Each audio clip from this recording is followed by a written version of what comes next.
Your hang on. Yeah, so we're streaming now. Man, I'm gonna add Mowaxanari to that. And Grey Petal. Oh, I may actually. All right, I'm out, guys. All right, man. See you. Bye. Let's see. Elliot, stop sharing your screen. Okay.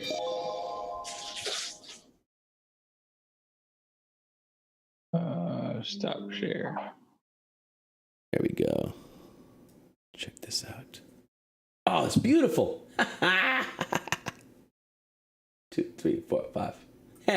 So, how you like the Tomb of Annihilation, huh? Get it? Tomb of Annihilation, the tombstones, no? Did you guys check out Twitch at all? Anybody there? No. Fuckers. Yeah, I didn't look at much of it. I just kept it open just to see what was up. I bet I have 5 or 6 freaking live viewers, you shit birds. Yes, I put up a On those 5 followers. Oh, I see that. How cute. Well, dude, I got 5 watching now. This is beautiful. It's us. Excellent. That's all, John. Good job, John. Well, Thanks. what the hell are the rest of you guys doing? The first tomb, nice. Ah, you guys killing me. Isn't that cool? Rude, but nice. Yeah.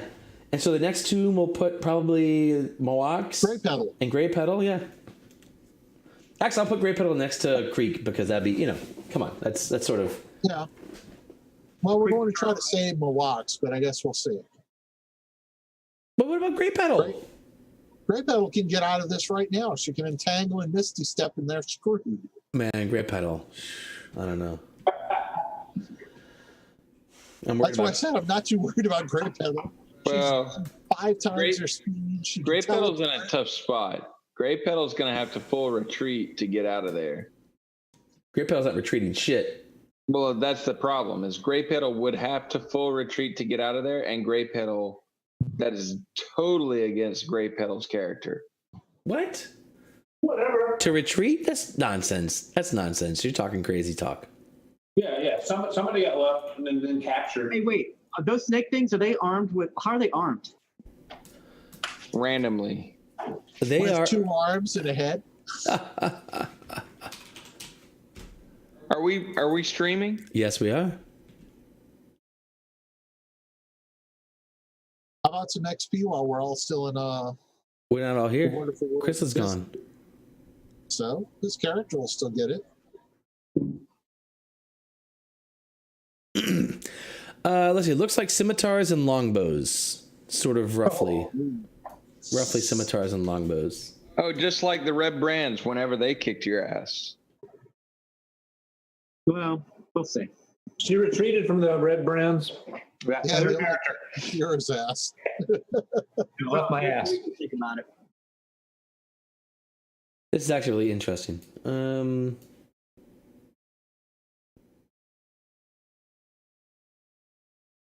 Man. Do we have this cube as an item, or am I just typing that in, by the way? You have it. I gave it to you. It's in the parcel. Oh, okay. It says like unidentified item. Okay, I guess that must be it. Oh, I can identify that.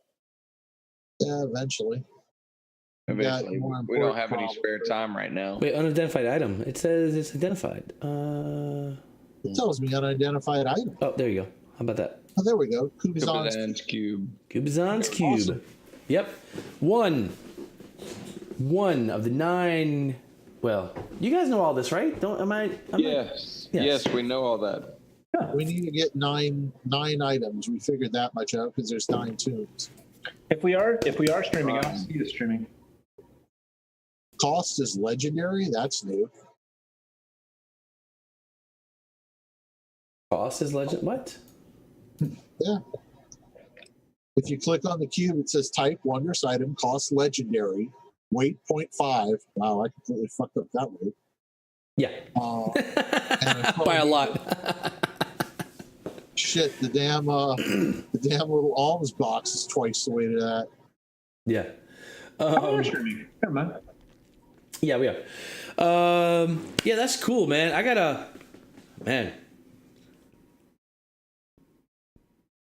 I don't know. I'm not sure what to do about Grey Petal. Well, Grey Petal has some options. Yeah. All kinds She of does have Entangle, Misty Step. I mean, she's got some things you can do. Yeah, if Great Petal wins initiative, Great Petal has some solid options. If Great Petal wins initiative, yeah, I mean, I don't know. I was sort of a lot of I was thinking like, well, man, how much do I? But whatever. Yeah, I think Great Petal might be in a bit of trouble. Great Petal, I think you should pick the song that you play for your swan dive next week's in the start.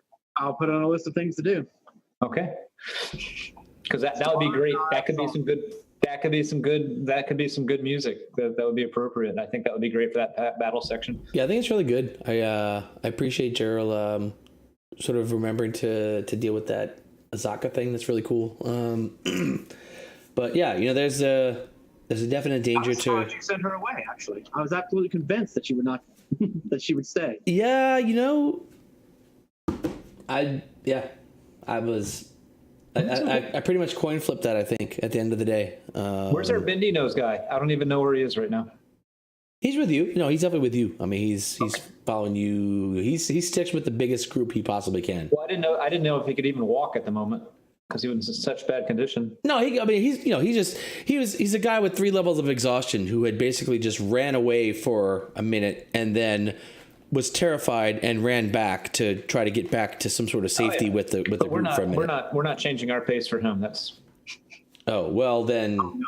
I think you have to. I mean, yeah. This is how things go crazy, right? Like if you say we're not changing our pace for him, well, that's fine, but you leave him behind and he disappears. Okay. Like I might have to be searching at half pace anyway because of tracking, but. Oh, that's actually true. Well, no, because you're a monk, though. Yeah, but I have like a 50. Normally, you can make. Well, according to the rule, the raw, if you move normally, you make your perception checks normally. Really? If you move fast, then you make them at disadvantage. Oh. In fact, I think the DM can even say that you just get ambushed if you're moving fast. Okay. Which is. So, I was thinking about trying to find a safe place to tuck them because we got to save the party here. We don't know anything going on with Great Petal. And that's honestly, that's really the problem. Like all this stuff, I like having the open table, but as far as you guys know, Great Petal and Mawaksanari are together, gone. Like there's no reason you guys would think that they're not together. There's. Well, yeah, we would. We're tracking Mawax's footprints. Yeah, I didn't see Great Petal's footprints. We know they're not together. Yeah. Actually, I guess you could now. Yeah, I guess with the tracking from Sashira, I guess you could. That's fine. Okay. Sure. At this point, I would have to disagree. But I mean, no, you don't know anything. That's the thing. You don't know anything. All you know is that you guys were back at the shrine. 4 characters ran off into a city, and this is a crowded, dense city, dangerous. Crumbling, dangerous. Wait, 4 of the characters, ran off, right? The 3 that got feared, or 2 that got feared, then Alessandra and Mawaksanari both chased off after Great Petal. Well, I think didn't what's his name come back to us? Orvex? Right, because Orvex was like, hey, I got feared because he was feared, but he's like, I'm going to get back to where I came from as soon as possible because it's ridiculous for me to run out by myself. Great Petal came back as well, but when Great Petal realized that the princess was gone, Great Petal went into a panic and she ran off as well. You guys, this all happened while you guys were inside the temple figuring out the temple, right? So the princess was completely gone. She ran off and Rastalno said, okay, went inside the temple to figure out what was in the temple. So Great Petal instead went crazy and is now searching madly for the princess. But that has put Great Petal into a really bad spot because now Great Petal is far away by herself. This could be the tragic end I've been looking for. Yeah. I mean, maybe. I don't know. I don't want it to be. But this is a bad. You're in a really, really tough spot right now. So the party's just now kind of found a clue that says, oh, wait, maybe Great Petal and Waxnar aren't together, but what does that mean? Like, what does this even mean? You have no idea. You have no idea where either of those characters are. Like, they could be anywhere. You have no idea. Which sucks. It's a shitty situation, honestly. So Chris, fortunately, is flying and is trying to catch sight of somebody, and I'm trying to give him her perception rolls to sort of, figure out, hey, what's going on? Where are people? Like, what's happening? Except that, he hasn't spotted either group yet. So, I don't know. I may just story that. I think next week I'm going to story that. In fact, I really like the idea of him spotting both groups, but I don't know. We'll see. We'll see what I feel like in a week. You'll have to actually sit down and figure out where timescale is. Everything's at. Yeah, we're gonna rough the time scale. We're roughly on time scale, right? So Grey Petal is in a street or an old, an old crumbling town street, sort of getting accosted by these thugs, brigands, whatever, coming out of alleys at her. This has been picked up a few rounds previously by something. Many rounds, many rounds. It's not, they're not 60 feet away. They're like 600 feet away. Like these are many rounds have gone by. Minutes have gone by, really. In fact, the party even, when Alessandra flew off into the sky, the party actually then walked back to the shrine. Sashira searched around looking for tracks, found some more tracks. Party went, so the party's been sort of dithering around. Meanwhile, Grey Petal was sort of sprinting up the causeway. So Grey Petal runs pretty fast. So every 6 seconds that the party has spent following a track or going back to the shrine or any of that stuff, Grey Petal's been moving away pretty quickly. How quick does Grey Petal move around? It's just, 60, the 70. feline agility requires her to rest, so it averages out the same speed, but she can burst really fast. Yeah, but even just like I said, just the fact that she's just sort of double moving, every round where you guys are following a track, you guys spend 6 seconds following a track at normal pace. Grey Petal double moved away. You guys spent another 6 seconds following the track. Grey Petal double moved away. You guys spent rounds going back to the shrine to find another set of tracks. Grey Petal sprinted away. Grey Petal's pretty far away from the party at this point. Yeah, it was a pretty manic search. Yeah, no, it's crazy. Yeah, which, sure, fits the character. I'll buy that. Fair enough. So, yeah, Not man. to mention, it gives consequences to the failed saving throw against her worst fear. Yeah, sure. No, that's big consequences. Yeah, that's big consequences. Yeah, possibly her life. Well, I mean, it's funny how things. Yeah, it's funny how things work out. I'm not asking for any punches to be pulled. Yeah, I don't plan to. Well, this is kind of funny because this is like. Anyway, there's a lot of moving pieces in the game, and this is sort of like why I've been prepping so hard for this session because, on the surface, there's a pretty clear path you guys would take. You'd go to this shrine and you'd defeat the shrine, and we move on. And that can be a short thing, but there are other moving parts in the world besides that, and the idea that you guys split up in the first place. And even something as trivial as, this is like the beauty of D&D, right? We do these things and they cause things. So Rastanos made some comment to the princess, and the princess was like, "Oh, wait, you're right." And the princess runs off after Grey Petal, Which totally wasn't my point. I was just trying to mock Grey Petal a little bit. I know that, but it's funny how that that just works out. So the princess. Yeah, right. So it's just again, I'm not praising or criticizing. I'm just saying this is sort of how things work out when I've got all these sort of moving parts kind of in the back of my brain, and then an opportunity happens where someone does something or says something that inspires some other small thing, and that small thing leads to another small thing, and then before you know it, we've lost the princess. And now in trying to recover the princess, Grey Petal has put herself into a pretty precarious situation. So, welcome to the world of D&D.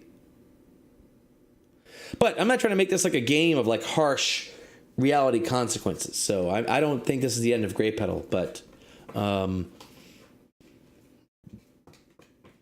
don't know. I gotta think about this. It's tough running off and getting jumped by a group that was sort of designed to challenge the party, and facing them solo is a tough situation to be in. So. I got it. We're a little down on spells and shit right now. Yeah. Yeah. You know, in fact, I was going to tell you guys before the session and I forgot. So I don't know how I'm going to manage that. We've had this, you guys have been traveling overland for a really long time. And when you're traveling overland, you know, basically lots of days go by. And when lots of days go by, you basically meet every day, every encounter at full strength. And that's, you know, and that's cool, right? You guys aren't going to have any more travel days. Like you're sort of out of, like as of now, you're not traveling overland anymore. So you're not travel days. Now you're in a place where you may not get to rest. You know, the idea that you might just get to any time you want, take a full rest is sketchy at best. You know, an hour rest, maybe you probably sneak some of those in, but a full 8 hours without anybody bothering you might be a very different story. So too bad we don't have Liam inside. Yeah, well, I was going to mention that because I wanted to kind of like, I recognize this is a transition where we're used to being, you know, just very, very free and using all resources, which is cool, which is fair, totally fair. But as we transition into something like a dungeon or a small city, you know, where hours matter as opposed to running things on a daily scale or running things on an hourly scale, it could be a pretty significant what do you call it? Change in kind of how we think about approaching an encounter, you know. Anyway, I should have said that earlier, but now I said it, so. It wouldn't have mattered. We wouldn't have changed it anyway. So the whole Liam's tiny hut would have been a perfect choice for somebody who had the full support of everybody in the group. However, I was looking at trying to find a way to replace your healing, trying to find a way to replace damage capability. So I went with Fireball and I went with Aura of Vitality because I thought that I was about to have to be the only soul, you know, the sole protector of Moaxanari because nobody was supportive. And with Rafina threatening to leave the party and Sashira telling me that she was not going to help out, I had to sacrifice Lehman's tiny hut. So now everybody is upset that we don't have the safe haven that we can take a rest in. But this was caused by the group dynamics. I still truthfully would have given up the Aura of Vitality for the hut because how else could you protect her for 8 hours at night if it was only you two anyway? How are you planning to rest? She's not going to stand watch. So what are you going to do? Never sleep? Lehman's tiny hut is visible. Are you trying to blame Elliot? No, I'm just saying that. Are you blaming Elliot? There will be no blaming of Elliot. Attention. Even if I blamed him, he'd ignore it. What are you talking about? Attention. Attention in the house. I've been married twice already. I'm good at this. There will be no blaming of Elliot. No blaming of Elliot. But, you know, I never understood why you took the Aura of Vitality for the amount of healing it does. The hut gives you 8 hours of rest. Well, Aura Vitality is a pretty strong spell, actually. I think it is. Dude, it's like my first level healing. Yeah, but it's, John, when you're doing other things. It's a bonus action, John. Yeah, John. Yeah, I agree. It's a bonus action. So I can give anybody 2d6 bonus action hit points for a minute. Yeah, that's true. That's true. So 10 rounds of combat, 2d6 healing. As long as you don't do any other concentration spell. Oh yeah, but I mean that's everything's like that.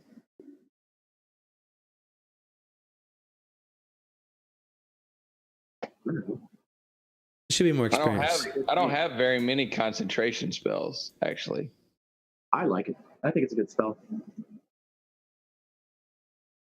Not arguing the spell ain't cool. I just think versus if he was traveling alone, I don't know if I would have picked that, you know, for my personal preference. It's the only thing I'm saying.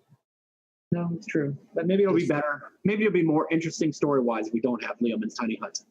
Yeah, I mean, it's just nice that for a one-minute cast, you get 8 hours of protection, basically. Well, It's a ritual, too.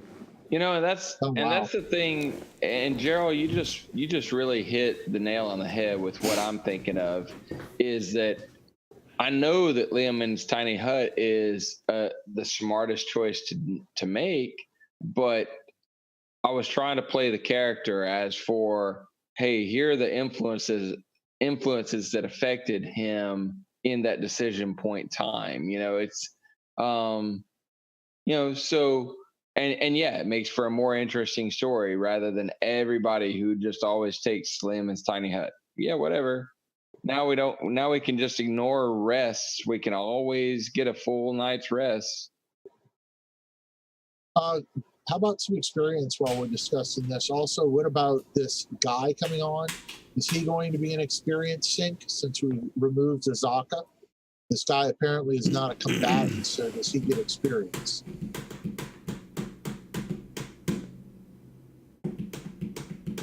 Yeah, Roy. I'm thinking. Now, He if he's won't get going to be a experience. combatant, hey, experience I believe he deserves. But if he's going Yeah. to sit around and whack off in the corner every combat, then It I doesn't don't want him seem as an like experience sink. it Yeah, doesn't seem like he is gaining any experience. He is perfecting the art of running the fuck away. But look, Mister, I'm following behind him. He was just circle jerking with you to try to get behind you. Maybe I can play Orbix as my next character. You totally could actually if you want him. He's a absolutely usable character. Didn't saw that coming. I mean, I just slapped him with 30 hit points of healing, and he's not even half health. Well, he would have to be transformed into a PC, but he is a playable character. Princess is a playable character. Oh, I can play her. For however long she's alive. Yep. No. I mean, we haven't yet, but the truth is, this is a dangerous adventure. It's fucking so terrible. Yeah, thanks for picking a player character killer.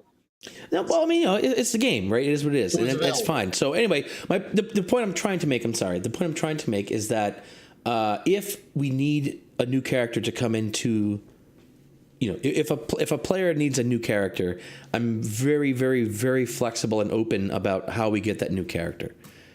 So I'd be open to any idea probably you guys can think of as far as new characters go, if we need one. So What about a UNT rogue? we could work that, yeah. We could work anything you want to do. Basically anything that we can fit into the story, then sure, great. If you want to take one of the known NPCs, fine. If you want to take a character from a race or class that can work into the story, I think a Yuan-Ti rogue, yeah, that could work. Sure, we could work that in. Lady Sylvain, that's a good character. She ain't alive much longer, probably. But No, that is not a good fit. That's not a good fit, right? She's a super powerful character but she can't possibly fit into the story for one of you guys to play her. Like that just doesn't at all fit. A Yuan-Ti rogue would fit. One of the NPCs you guys know would fit. Hell, Azaka. I'd be open to arguments to play Azaka, right? She's a playable character that we know, right? She's somebody maybe somebody can play. Sure, Is she not overpowered being a were-tiger? no damage. When you guys were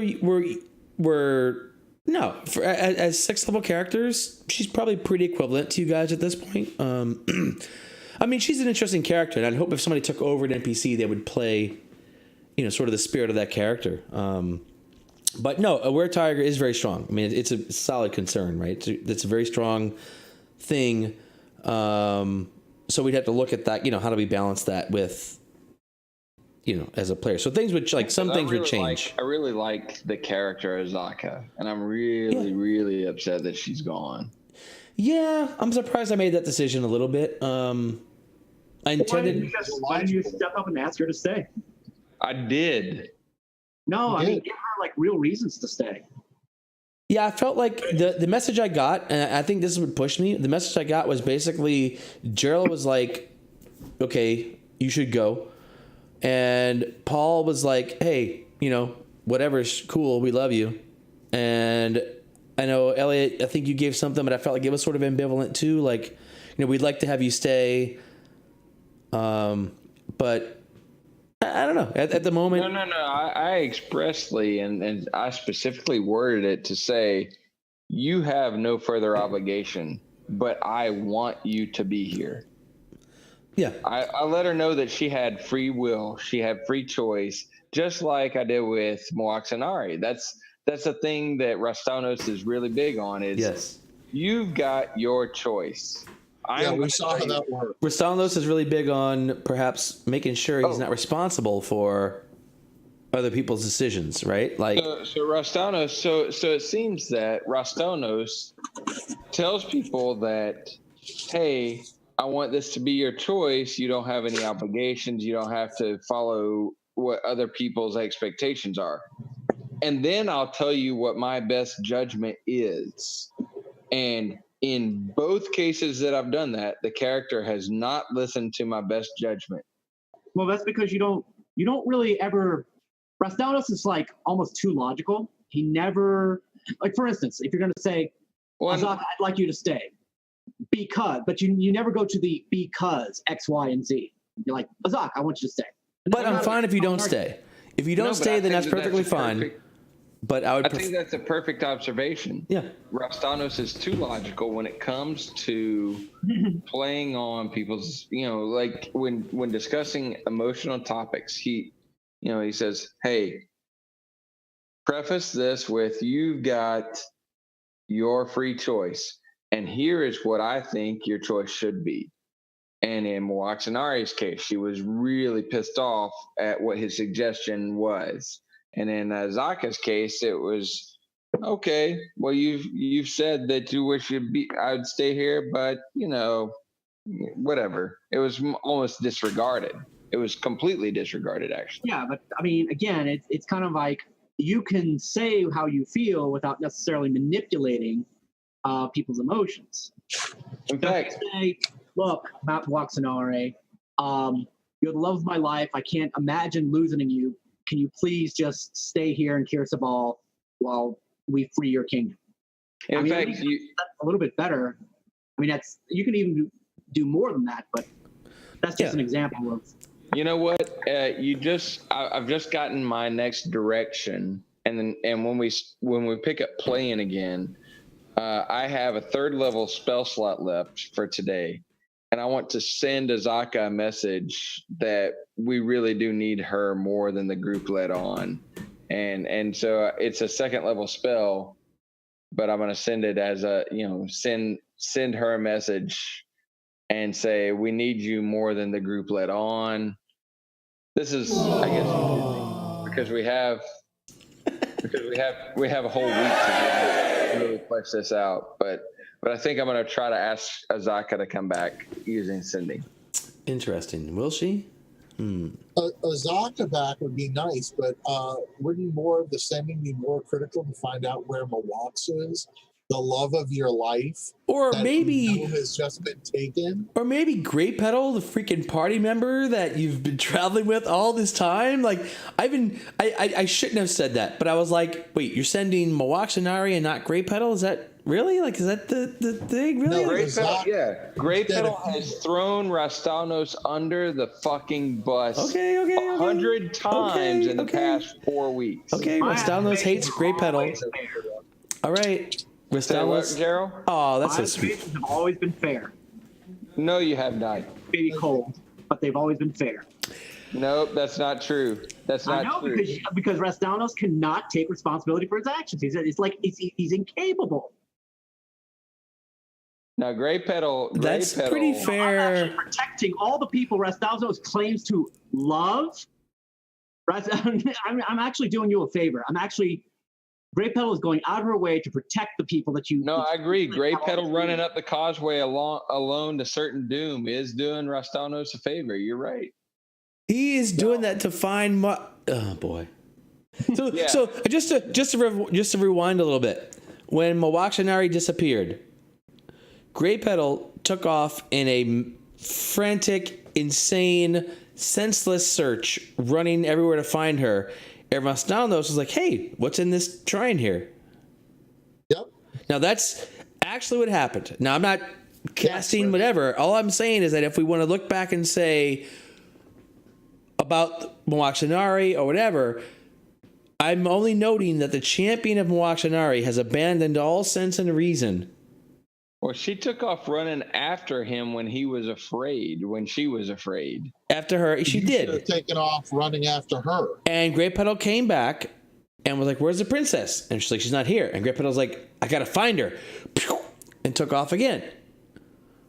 Rastalnos, and I'm only saying I'm recounting the actual series of events.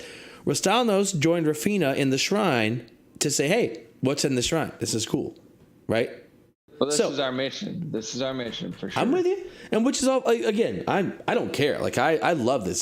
To me, this is all like prime story drama. I love it. I absolutely love it. I really hope, and Gerald, it's so fucking stupid to go running off by yourself. Like, God damn it, can't you have a different mania? Like something that at least keeps you in the protective in Phandalin sphere of the party. No, like Great Petal doesn't learn.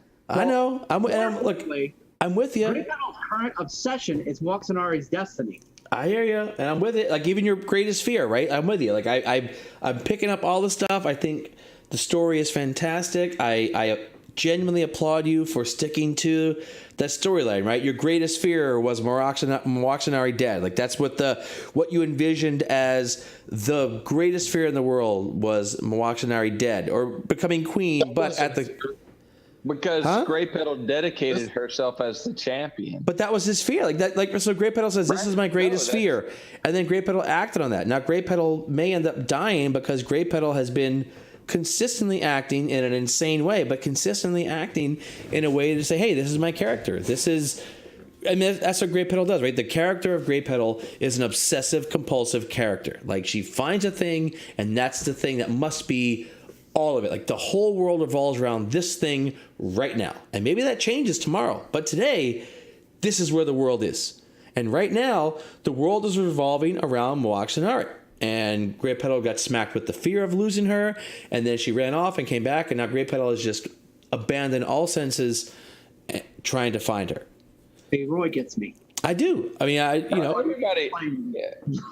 But this is where we need the foils, right? Like you talked like Gerald. This is where, though, Gerald, from a player, whatever, keeping our characters alive perspective, right? We need a foil. We have to work with a foil or someone who will, tackle Great Petal when Great Petal is going to run off into oblivion, right? Say, no, we must, like, you know what I'm saying? Like, we need to arrange a foil or something where we can work together. That's the problem that we have is that, Great Petal, the character, everybody understands exactly what you're doing, and you're playing the character beautifully. Yeah, I'm with you. I don't know. Playing the character beautifully, but at the same time, Rastalnos, who it would be a good foil, is totally unwilling to do it because Rastalnos is pissed at Great because I keep trying to save you from yourself. Yeah. So consider though, you keep trash talking me to the love of my life. I'm not trash talking you. I'm trying to keep everybody in the same conversation. So here's a good example. Talking me to the love of my life for the past several weeks. I think this is a good I think this is a good example of those places where we blur the line between characters and ourselves, right? We take things that happen to our characters personally. And this is cool because that's a cool sign that you're really invested in this character, right? Like I am this character. This character is some facet of me. And I am, expressing myself in a very personal way through this character in this game. And that is the best part of Dungeons and Dragons. Absolutely. Sure.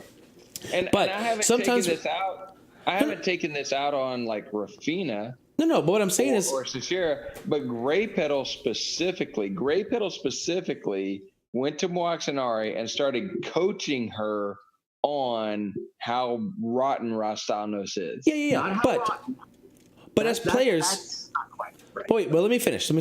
So as characters, sure, right? Maybe whatever, right? Maybe Rastalnos the character has a lot of built-up enmity towards Great Petal the character, and they've got these things and they're whatever. But that's how you can develop a foil, right? Like as players, you need to sort of put those character contentions aside and then work together as players. Say, okay, how do we synergize this this conflict, right? So these are two characters who are in strong conflict right now, right? As opposed, instead of lamenting the wrongdoings of these characters, especially like in the aftertalk, right? So in game, sure, maybe we're role playing, but in aftertalk, this gives us a chance to say, okay, how do we take the conflict between these two characters and how do we use that to be a positive story? Like how do we move the story with that? How do we make that a drama? Like how do we manage that drama, right? Because drama's good. Like inter-character drama is good. That is a thing that creates real people, and that's the thing that people can connect to, is that I have drama with this other person. And so this is what I'm saying, as players, we need to work together more to say, how do we do this? How do we work on this, right? Let's work in teams. Let's make an Elliot Gerald combo, right? And you guys synergize and you work on your characters and the characters can foil what I don't know. I mean, or whatever. But that's that's a good point. I probably should be more. There should be more Gerald Elliott conversation about what my intentions are, rather than me just. Well, see, the thing I don't. Well, my guiding principle thus far has been show and let people interpret. But I guess that's somewhat unfair to Elliot, because now it does look like I'm kind of shitting on his character, when really it's actually I'm playing a paladin of Sune who has studied love and friendship and all these different things, and she sees Waxenare and knows that Rastanos is an inappropriate partner, right? Because of his history, he's a demon, he's an adventurer and a sailor. So, but I probably should just go ahead and just say that out rather than keep that all that hidden. But my goal was always to sort of create a sort of puzzle that you can kind of put together and kind of think about with the character. And that's solid. I think that's good, but I think, especially if we're looking at like streaming this and having viewers figuring these things out, I don't know how that works with the viewers. Like, no, the thing is, for the viewers, that's the challenge. Maybe they like that puzzle, right? Figuring out the character. It's not something I should probably put at Elliot's feet. Elliot needs to be sort of on the inside. Interesting. And the viewers need to be the ones who are kind of like looking at this going, well, man, Grey Petal and Rastanos are going through something, right? And that's true. And then the viewers take sides, right? They're gonna like pick sides in that thing, and that's how like people become emotionally involved in a story, right? We're like, oh no, this character is absolutely wrong, and you're like, no, fuck you. That character is absolutely wrong. And if you can sort of, this is partisan bullshit, right? But if you can sort of politicize things and or polarize, right? If you can kind of polarize viewers a little bit in far as like picking favorite characters, and then the best thing in the world is if we ever had viewers, right, who were in chat arguing about defending the different characters' actions or something like that. Right. No, that would be hot. That would be cool. Yeah, it's kind of like we've won. With the shitty movie example. Shitty movie example is like the Twilight series with Team Edwin and Team Jacob. They got the vampire guy against the werewolf guy, and they had everybody choosing sides. It's like, okay, these guys are actually both good guys, and they're fighting each other somehow. Yeah, if you guys can pull that shit off, you fucking win. Like, come on. I don't know how you could do that. I don't have the first fucking idea, but. So I think we're kind of doing that, honestly. Like right now is that. I don't think so, honestly.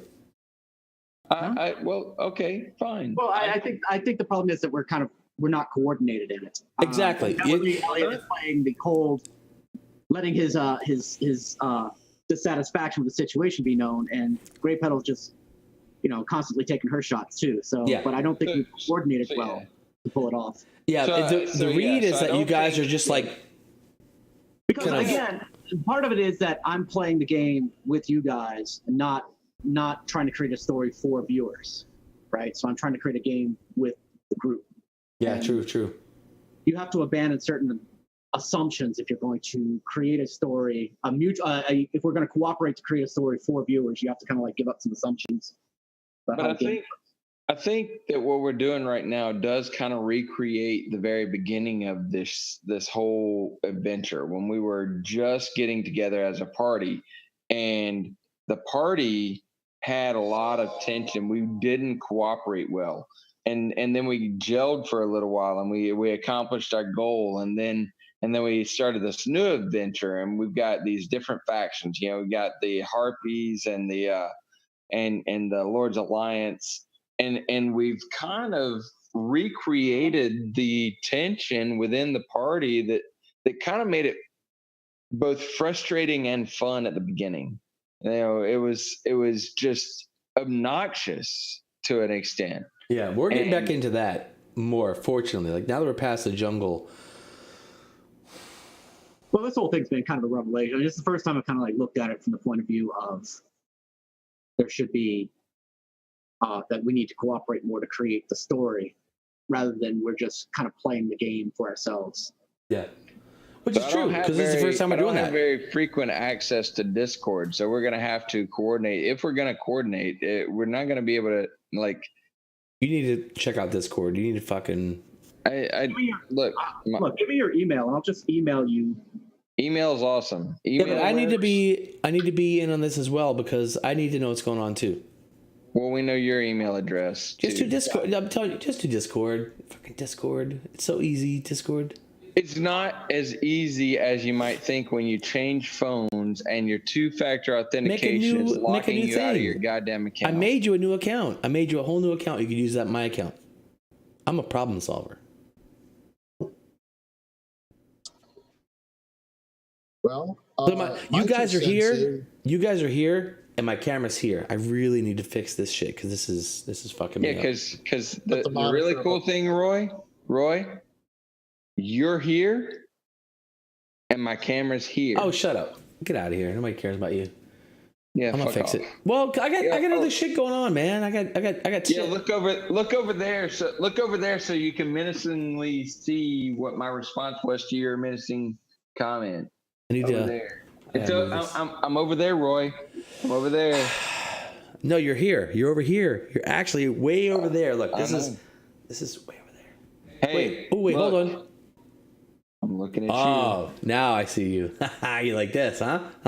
Now I'm looking right at you. Okay, yeah. So, yeah, fucking use Discord because then we can all be in on it. Like, I mean, if you guys need to do like secret things from the other part of the party, fine and stuff. But you know, I say this fairly often. It's not, hey, let's trick the dungeon master. I know, and Gerald and Elliot, you guys don't do this. I'm mostly looking at John and Chris for this. But it's not trick the dungeon master, right? It's like, hey, work with the dungeon master to tell a story. And so I need to be involved in all these things. If your character's got ideas or your character has whatever is going on, I need all the inside information, every detail, everything, so that way I can help work with you to steer the story where it's got to go. I need to know everything. Everything I need to know. I have a question about Rask. Oh, shit. Now you're screwed, Rask. When Mawax ran, why did you stay with Rafina? He didn't think about it. Don't be critical. Ran specifically for the purpose of chasing after her champion. Aren't you supposed to be protecting her? See, John, this is criticism. That doesn't help tell a story. It doesn't help do anything. I'm asking no, you're from criticizing. Rask's perspective, what was his internal on that one? Because I mean, externally we see that Rask basically said, screw the bitch. Well, at this point in time, Rastanos had just stared down Asmodeus, had just determined that it was an illusion, and then had made a snide comment about his I guess in-party adversary, you know, and yeah.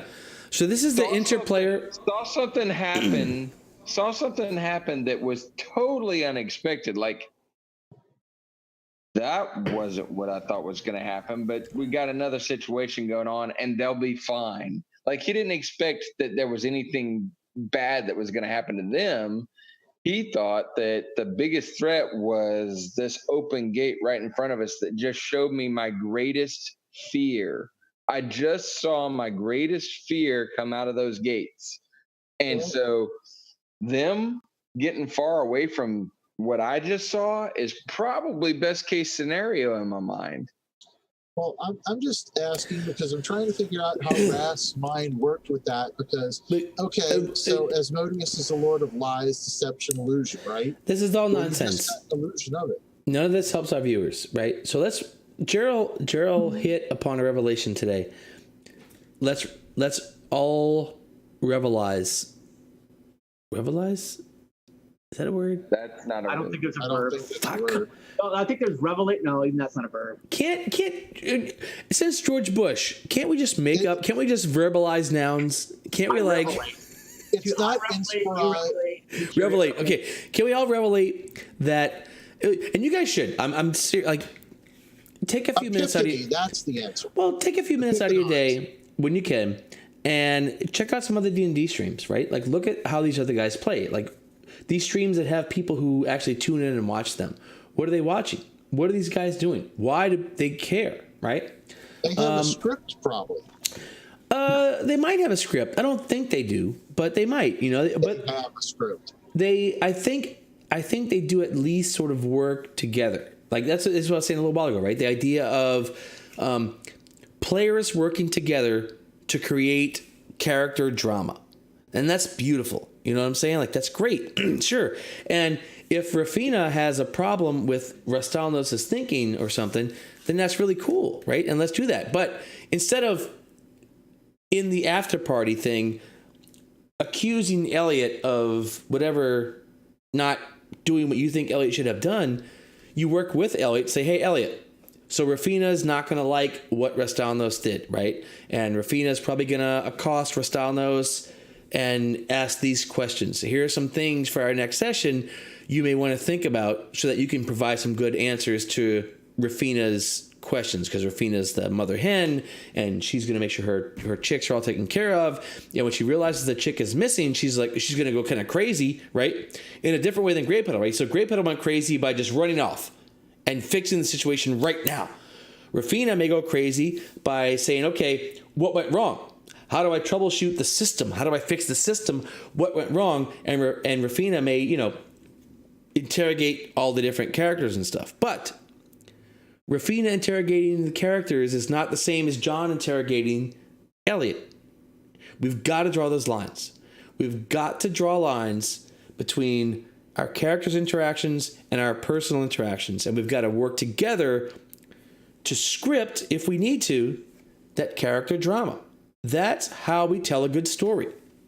And that's the goal of this game. Tell a good story. And I want to broadcast that good story to the one person who is actually watching us. Yeah, Two, counting my son. Also, use the whisper Your function. son only tuned in part of the time. Yeah. Look, I'll take it. 1.5. I got it. Yeah, whisper. Gerald, what are you saying? You can also use the whisper function to give people a heads up. Now, see, Paul and well, Chris isn't going to do it anyway. Paul might get into it if you can get, but yeah. Like if you're going to criticize a character, you might want to send I'm thinking that you might want to send a heads up to the player, so that we don't get too wrapped up in the player on player. Yeah, that's pretty fair.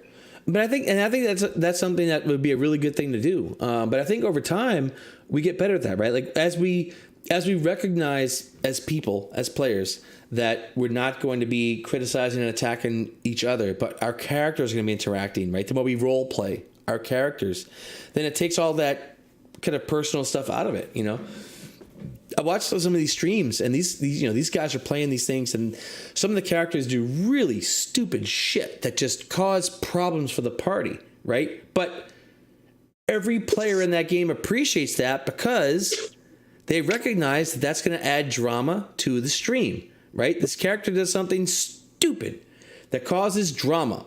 Now that becomes a thing to solve, a thing to work on, an interesting plot development, right? It's not, hey, this person didn't take the optimal step in combat, or, you know, why would you steal? One thing though is that a lot of the people that you're watching on these streams, like the actors, their focus is the emotional truth of the moment.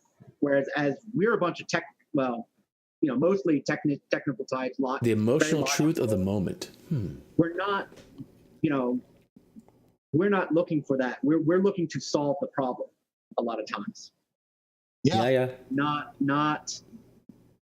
kind of realize like what's really happening emotionally like at this moment. And that's a big difference between our stream and the way we play D&D as opposed to these professional streamers. That's a really good point. That is a really, we're not really... actors.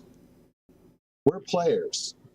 Yeah, we are. But I mean, you can try to get a little bit better at just thinking about like, how would my character react to this moment?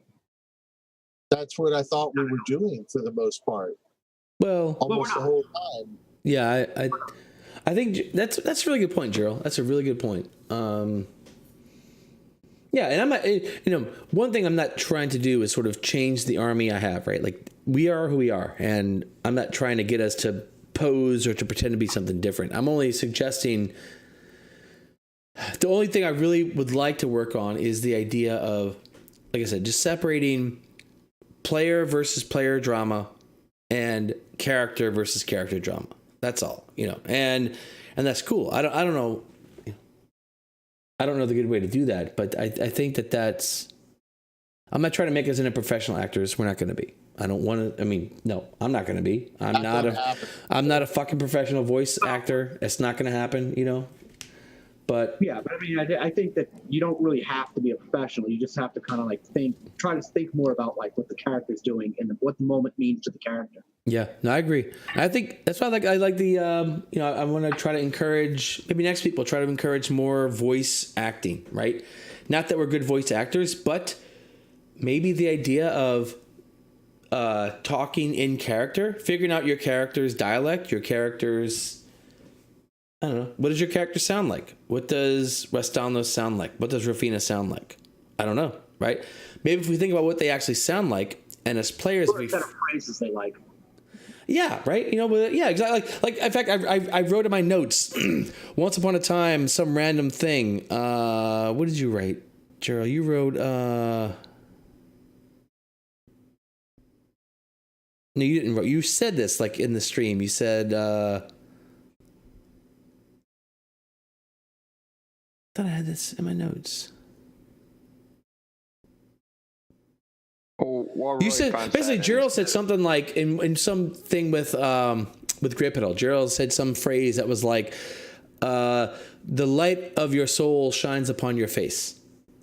Right? It was like this Sune greeting thing that Gerald just made up. Right? Like, and that's a thing that brings a character to life. Right? These little things like that.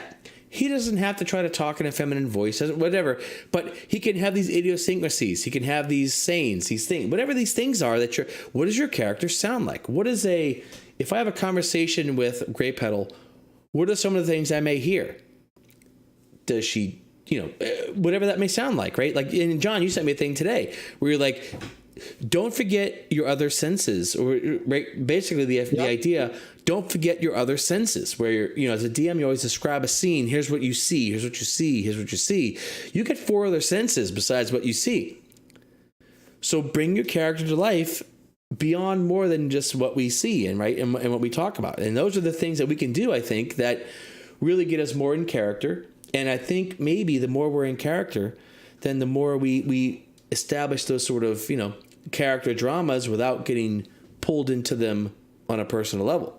And so that's one thing that Tanisha actually texted me earlier. She sent me a text and said, "Hey, you look angry." I'm like, "Well, I'm thinking in character."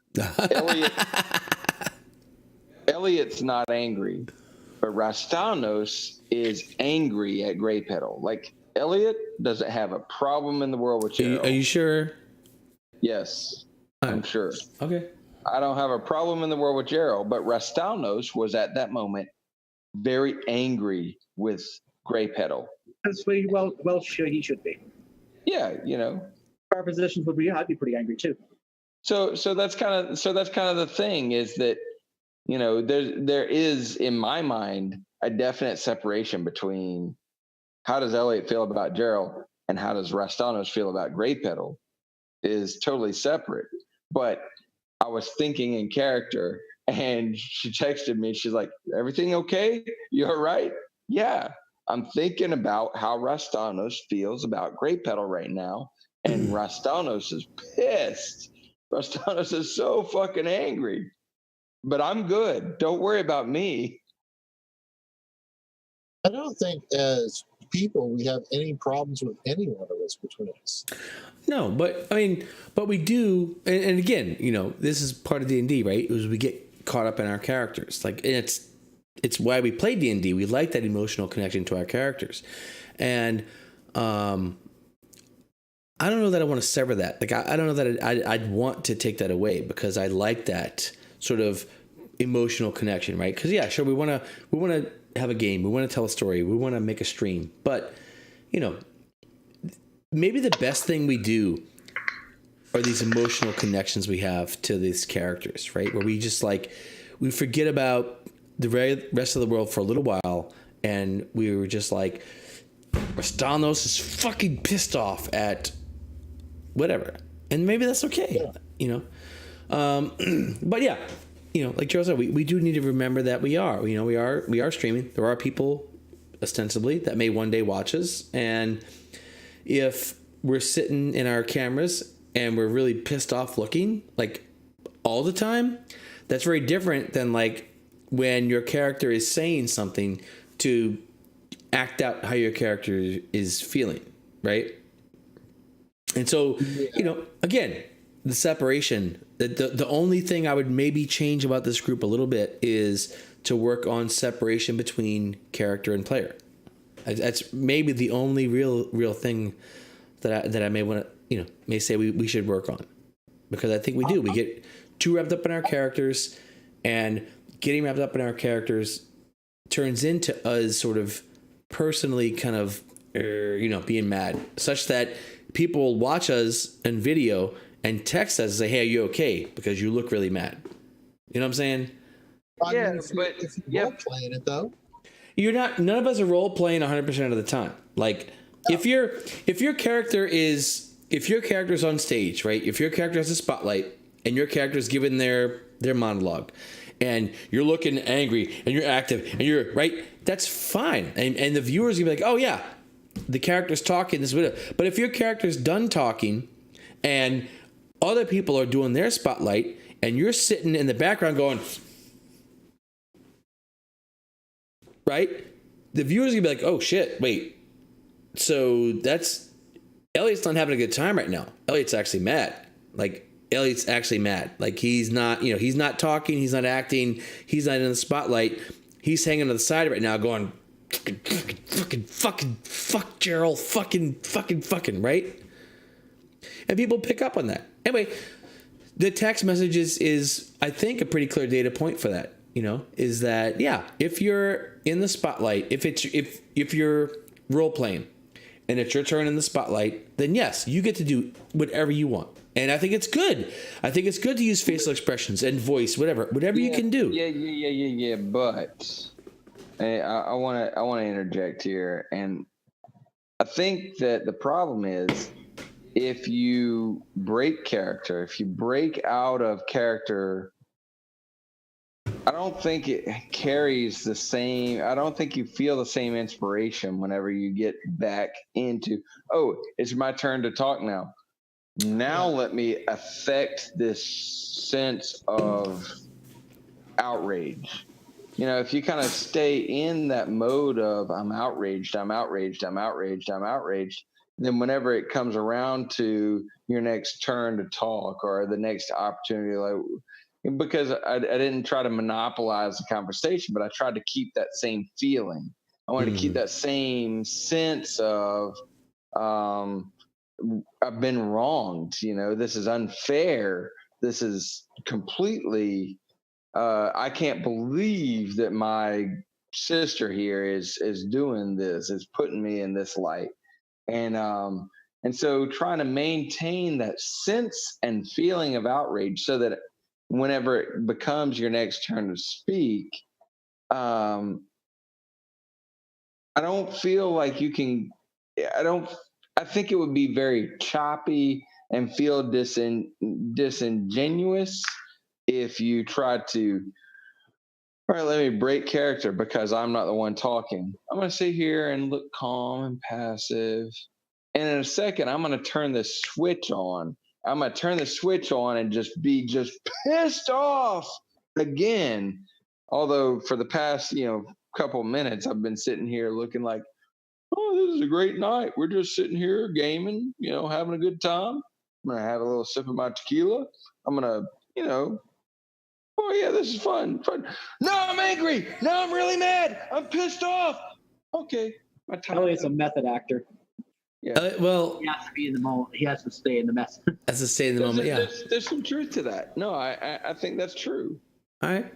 Fair enough. I'm not a good actor, so I have to get into character and stay into character because I'm not a good actor. I can't just flip it on, turn it on, turn it off. I've got to just be that person for a little while. Okay. All right. Well, fine. Just if your fans are texting you to ask if you're okay, I texted back and said, "Yeah, I'm fine." I would throw that on my list of considerations for. No, it is. It's a factor, but I just don't know that I would be able. I don't feel like I'm a very competent role player anyway. Yeah, none of us so are. Switching back and forth between I'm role playing, I'm watching, I'm role playing, I'm watching, I'm role playing, it's a struggle to get me into the role playing. So I think the role playing switch. One thing you might try doing is take a moment to sort of explain, like, I'm not a big fan of the whole internal dialogue, but you can, to dialogue with another character. So if you're angry at Grey Petal, dialogue with Rafina and just kind of explain that, then the audience you can key the audience into knowing that, hey, this isn't personal, this is just something that's going on between the characters, and it's intense and stuff, and it's important to the character, but then it lets people out of seeing you as a person being angry. That's a good tool to think about. Yeah, that's an excellent tip. You just gotta stop the game and do it.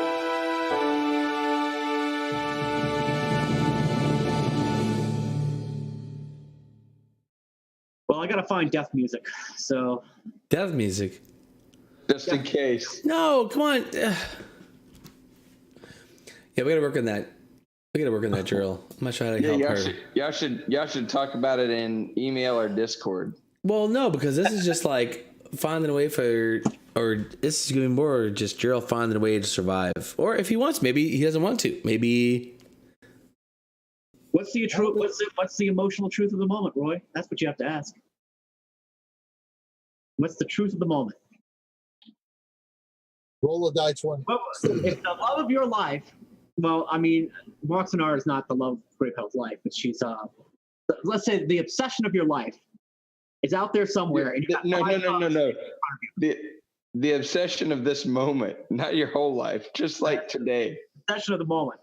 The most important thing in the world is right out now. there, and you're confronted by 5 thugs who want to keep you from it. What do you do? Good question. Very good question. I would have stayed with the party. I'm more lawful in that regard. That's as a player, I hate to tell you. No. Like me, yeah, no. Like as Grey Petal, I think no, I'm not. I think Grey Petal is doing what Grey Petal should do. Absolutely. Personally, like when Gerald asked me that question, I'm like, well, shit. I'd have gone back to the party and gone out in force to find it. I wouldn't have just ran around randomly by myself, But that's my answer. Yeah, but you don't know anything about hit points or attacks per round or D8 damage. All you know is the object of your obsession is out in the world. Yeah, but even though you don't know the terminology of it, it's just like you as a person know what areas of the city you feel comfortable that you could tackle. Well, that's kind of true. I mean, if I were out in the real world by myself and 5 thugs got in my way, they'd probably beat the living shit out of me. But Grey Petal is my fantasy. Yeah. Right. No, Doesn't have to be reality. No, like I said, that's a different question. For me, like I said, I'd probably, if I didn't have a trail to follow, I wouldn't, personally, Roy would not run around randomly looking for that, Well, Grey Petal would not have either. Grey Petal can, that's fine. For greatest fear. If it hadn't been for the fear aspect, I probably would not be running around like a mad cat now. Yeah. But I had to put all that together. Yeah. No, like I said, I think it's totally legit. I like it. I like the story. Don't forget to give him inspiration for that. He's probably going to need it. We'll take care of all that last week. We'll do some. I think there was a lot of inspiration tonight, actually. Yeah, you guys did a really good job. Like overall tonight, I think you guys did a really good job role playing. Just really in general. Tonight was a good night. That was sort of a loop. Yeah. Wait, what? I didn't hear you, John. The Azaka loop, that still threw me for a little loop. I thought that was more of I thought we had more of a stronger bond between Azaka and the party. Yeah. But remember Azaka? Yeah, I really thought her response was going to be, well, you guys are my family now, so I'm going to stay with you to the end. Well, she said that, but Azaka is so Azaka has a couple of issues, right? Like she's like a damaged goods kind of player. Like she really sees herself as a complete social outcast.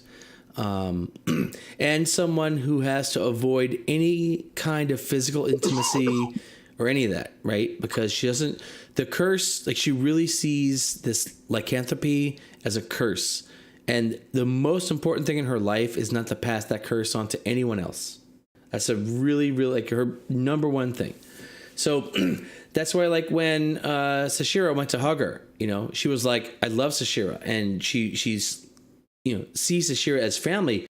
But the idea of that physical closeness with a different person really makes her uncomfortable. So she couldn't even open herself up for like something as small as a hug with Sashira. She just couldn't.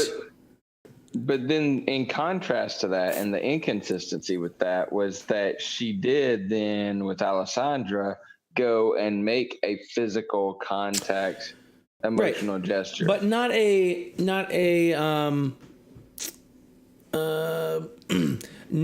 intimate physical contact, right? Like so I'm going to argue that in a very real, in a very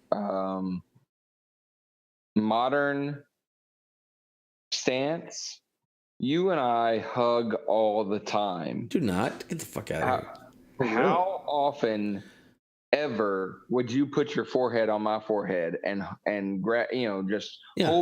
hold me by the back of the head and put your forehead on my forehead? No, that's not what she did. That's not what she did. So if you watch Moana, have you seen Moana? Yes. Yeah. All right. So during Moana, Moana made a connection with the big fire chick, right? She's like, hey, I see you. There was nothing intimate about that connection whatsoever, but they touched foreheads as if to say, hey, I see you.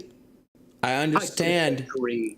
That's the wrong interpretation of that. That was an incredibly intimate moment. It was not intimate whatsoever. The entire song, I know you. Zero there was no intimacy. What you described to me, Roy, what you described to me in the scene with Azaka and Alessandra was way, way, way more intimate than a hug. Intimate? No, it was absolutely zero intimacy. If you look at... She grabbed her by the shoulder. She touched her shoulder. She touched foreheads. And that was it. There was no bodily contact whatsoever. She touched her shoulder. And they touched foreheads. No. Do a little YouTube search of South African wedding rituals. And you'll see the men they grab each other by the head. They didn't do grab that. Each other, and She they didn't do that.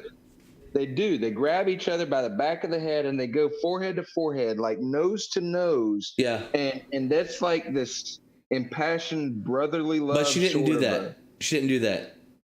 They do just that. touched. No, Azaka did not do that. Azaka just that's touched what her shoulder, didn't even pull her in, just touched her shoulder, touched where, and I'm thinking Moana, right? Where they just, for the briefest moments, they touched foreheads as if to say, hey, I see you. I hear your story. Exactly. Let me give you a great petal lecture. That Oh my God! Wait! Hold on! Wait! Can we take a 1 minute timeout? Because I need a drink for this story. Like I've got to get a drink for this story. Hold on, 1 minute. 1 minute. It's not that long, but you insist. Wow. But yeah, I agree with you, Gerald, completely. And Roy doesn't understand. He doesn't. No. Roy, what? Roy doesn't understand. Roy does not understand But you will. You will after I get done with my story. how intimate it is. Yeah, I agree. That was much more soul touching. Let's use that terminology because it makes more sense to me. Okay. Between Zaka and Alessandra, it was non-sexual, but it was a more of a basal. Yeah. You know, Yes, John, you're kind of onto it. That's basically my story. The I love you. I have no other way to show it, but this is how I'm showing that. Well, it's not just that. It's not just I love you. It's what's the quality of the love, and the quality of the love is I understand you in a deep way. You know, And you don't have to worry about your flaws. I know your flaws. I know your strengths. You and I see the world. It's the acceptance. Yeah, the acceptance. And I think that the other kicker in this is that there's a very subtle difference between a hug where when you hug someone by the very virtue, you're not looking them in the face. And when you touch forehead to forehead, you're looking each other. The eyes are the window of the soul. You're looking each other in the soul. You're getting your souls as close as possible together when you go forehead to forehead. Whereas when you go chest to chest, you're by definition not looking into your soul. I think you're right. Roy said he thinks that we're right. Oh, victory. See, He's been drinking how much already? Well, remember to agree we're right. Remember, Azaka is not afraid of emotional connection. She's afraid of physical connection, right? Her number one thing is transferring her curse to someone else. You don't transfer your curse through an emotional connection or through being close to someone via soul. You transfer that through physical connection, sex, attacking, biting them, drawing blood. Like those are the things that she fears, right? Those physical connections. Hugs to her are very dangerous because hugs are close physical contact, right? Hugs are a scrape away from drawing blood, right? But if she can make this emotional connection with someone, right? Touching foreheads, looking them in the eye, I see you, right? Those are the things she's okay with, as long as she can be confident that those connections won't lead to physical connections. Anyway, that's my read on Azaka and who she is, right? Like that's the, you know. So I think I think the argument was that. Well, the argument was that that Alessandra and Azaka had a deep emotional connection. Moment. Yeah, and that was supposed to be, I think, what people were expecting the link to the party to be. That Azaka kind of walked away from. No, that walked away from the emotional connection. Yeah, but even you know, even with Alessandra, right? Even Alessandra didn't say one word to convince Azaka to stay. She actually enabled her to leave faster, right? So those are all the things where I'm like, well, this is my read on this moment, right? This is, it's I make all this shit up as I go. So whatever. I think that was right. I was not particularly impressed with anybody's arguments for her to stay. I wasn't either, and that's kind of where I went, And like I said, even the person who she's had the closest emotional connection to was probably Alessandra. Through Alessandra recognizing Azaka's one true fear and helping her kind of giving her crutches for that or whatever. But even there, in that moment, 2 true fears apparently. Now, to be fair, I did spend a little bit of time thinking about all the arguments for her to leave. So, yeah, no, and then I so sprung that and on that's everybody else. and you did like you made a solid argument why she should leave, and no one countered that. Like other people said, "Hey, I like you." You know, there were a lot of ambivalent things. Again, my read, I saw a lot of ambivalent things that were there, but you made a solid argument for why to leave. No one really made any solid argument, contrary to that. So I was like, well, I tried to say, I really want you to stay. Like I tried to say. Yeah, but even there, you gave her the out. Like, you didn't say, don't go. Whatever you do, do not go. Your obligation is fulfilled, but I hope you stay. You gave her the So I'm saying you gave her the out, right? You're like, hey, look, I'd like you to stay, but totally cool if you don't stay. That's not telling someone to stay. That's telling someone, hey, I'm cool with whatever you do. Well, there's it's a difference. Consistent with Rastanos, which is fine. I'm not judging. I'm only saying the reason I decided for Azaka to leave was based on those things. Like though, and that's it. And I'm not saying it's a bad thing. From a DM perspective, I love Azaka gone because it's one less fucking thing I gotta track and manage. Like good. It gives you guys more XP. Bring her back. So well, now you're fucking throwing a curveball because fuck you. Well, I'm letting you know. I'm not trying to trick the DM. I gotta think about it. I know. I'm gonna think about it. I'm not trying to trick the DM. I'm trying to say that I don't want her gone, and I'm going to try to get her back in the game. You want that 3rd level spell around though, so I don't know. Oh, I know. Rastanos uses his spells from freely. Elliot, what's the end game for Azaka? I mean, you think she's going to go into the Tome of Annihilation with us? Probably. I mean, if she comes back to us, she's going to stay with us till the end. Well, my thought is that Rastanos doesn't care about wealth. Rastanos doesn't care about if we have to divide the treasure more. Rastanos does care about interpersonal connections, and the whole Rastanos was probably the first who actually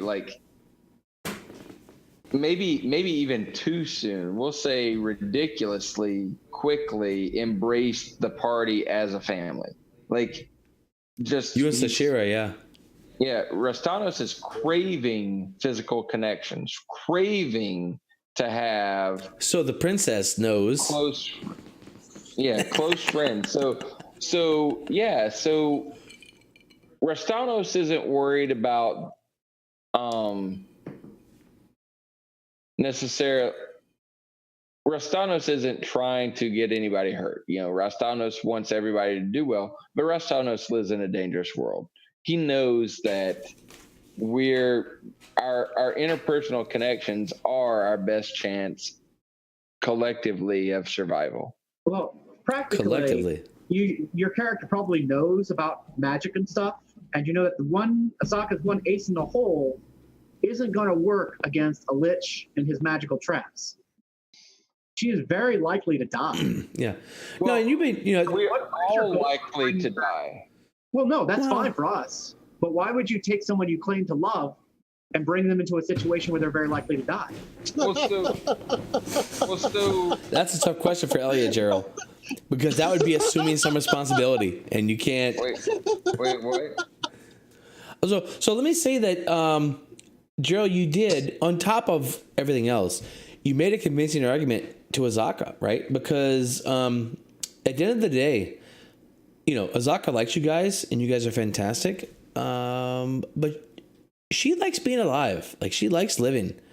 And you made a pretty solid argument for, the idea that, hey, you have fulfilled your obligation. We had an agreement and you fulfilled your obligation. You've done above and beyond, blah, blah, blah. That's fantastic. From here on out, the risk reward, whatever graph changes pretty dramatically, and that was part, for me, my internal, whatever decision was, I thought about that. Actually, yeah, knowing who Azaka is, considering her alignment and her, her goals in life. I'm like, what is her thing? And she's like, oh, actually, You know, because she is like she's a loyal person, but she's a lawful person who believes in keeping her word and doing her thing. But if she keeps her word and does her thing, she's not necessarily in the hero thing, right? She's not necessarily trying to, like, you know, die to save the world. She'd much rather, actually, Azaka would rather live in whatever world ends up being there, right? Like, and being a survivor. And that's what she does. Like, that's what her, you know, her clan and what they do. We survive. You know, she's used to surviving. She's used to doing all that, you know, and when presented with a choice, I think that was a solid decision for her. She's like, actually, you know what? I did. I upheld my agreement. I fulfilled my obligation. You know, I did all this, and living is good, actually. But Gerald, to answer your question is, I don't want any of us to die. That's the thing. So if I'm going to go into a situation that means we'll probably all die, I'm going to bring more people into that situation. Not some more can die. Not so that more people will die, but so that we've got a better chance of none of us dying. You know, hey, strength in numbers. That the whole concept of, hey, I don't want Grey Petal to die. I don't want Alessandra to die. I don't want Rafina to die. I don't want Sashira to die. I don't want to die. Yeah, I honestly don't care about what's a Omrek or, you know, whatever. But if I take that seriously, then I have to be. The only conclusion I can draw is that you don't consider a Serac to be a particularly dangerous person. Well, no, I do. I do consider the creature to be a dangerous thing. I'm saying that a Serac actually would prefer you bring as many souls in as possible, right? If he's trying to collect all the souls, and he enslaved an entire city to build a dungeon, and his whole point in this entire thing is the soul monger, which is to collect souls. Pretty sure he'd appreciate any extra souls you'd bring along. Sure, but we also stand a better chance of success with more combatants. Strength in numbers. I'm not as convinced. Maybe. I'm just, I'm kind of, that leads me kind of think about, like, why, for instance, in the real world, right? Why do the American Indians continuously lose to smaller numbers of European settlers, right? And it's because the tribe were so close, they couldn't stand to lay siege to a fort because they watched their cousins and their brothers and their best friends die, right? They just couldn't stand that. And now you're saying that, I want an army. I'm going to bring an army to a Serac, and they're going to be my best. They're going to be my beloved friends. They're going to be the closest people to my heart. And I'm going to bring them into this dungeon of death and destruction so that I can stand a better chance of getting out alive. No, not just for me, so that all of us stand a better chance. It's the mentality of, but not everybody's walking out alive. You can't possibly believe that. Well, unless, of course, unless you don't think a Serac's a very dangerous person. No, that's not true. So if there's a situation where most people that go into this situation will die, right? Let's say most. What's most? Oh, I'll tell you. 4. I got a question for you, Roy, while you're thinking. Oh, man. Here I go thinking. Oh, yeah. It's going to be one of these really fun ones. I got it. 7. What is your take? What is your take on raising dead as a good cleric? As in raising undead. Animate dead. Wait. Animate dead. That's not raising dead. That's animate dead. That's a very different thing. Animate dead. What is your take on it? What's my take? I don't know. Yeah, because I may be because y'all put up a good point. We need troops, right? Yeah. I've got dead freaking enemies all over the place. If I'm not touching their souls, which was a previous conversation we sort of had, then why the hell am I not animating dead? Shit, here's cannon fodder. Go fucking take it.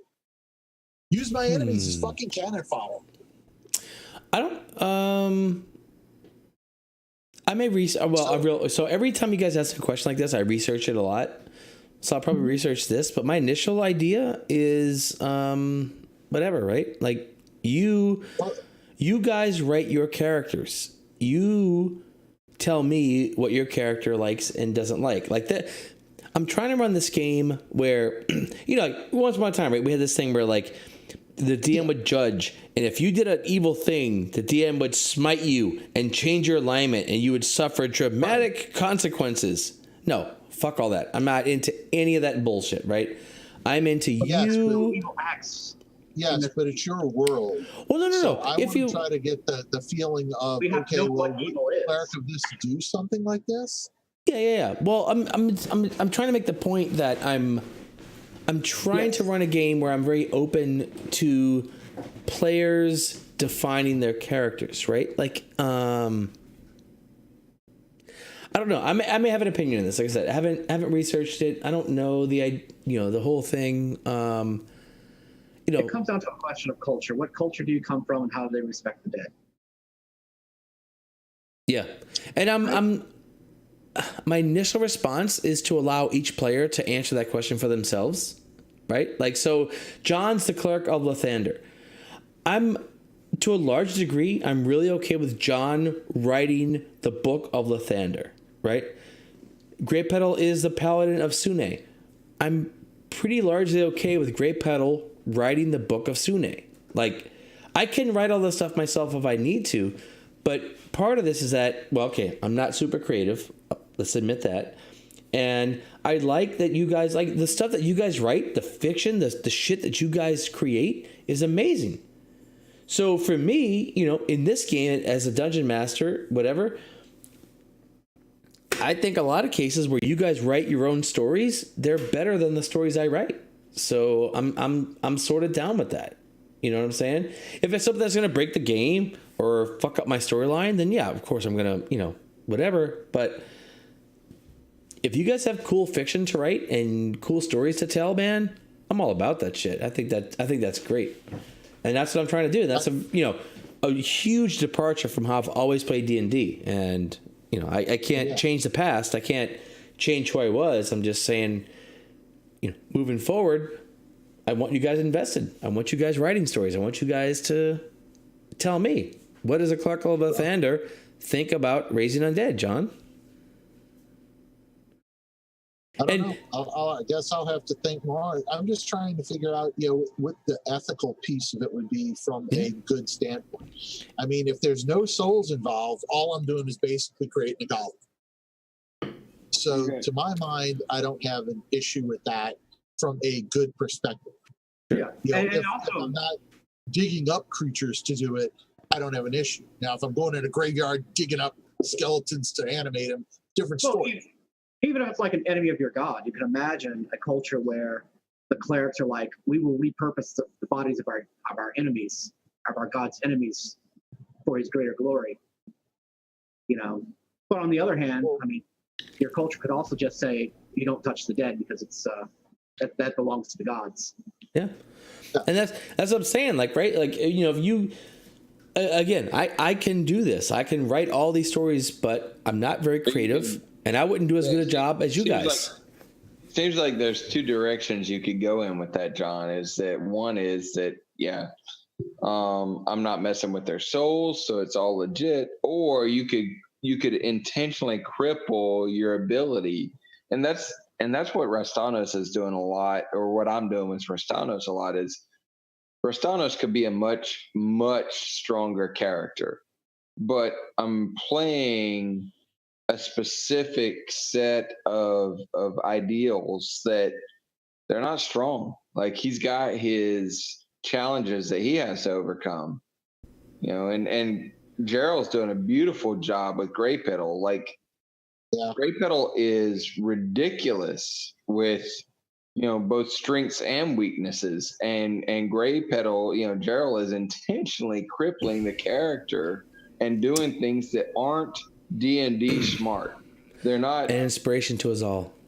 Yeah, they're not the thing that a generic player would, go max out.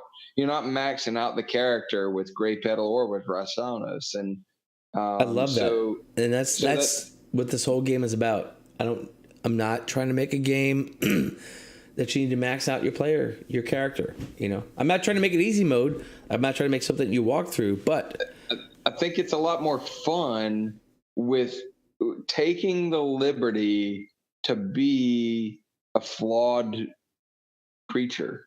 Completely agree.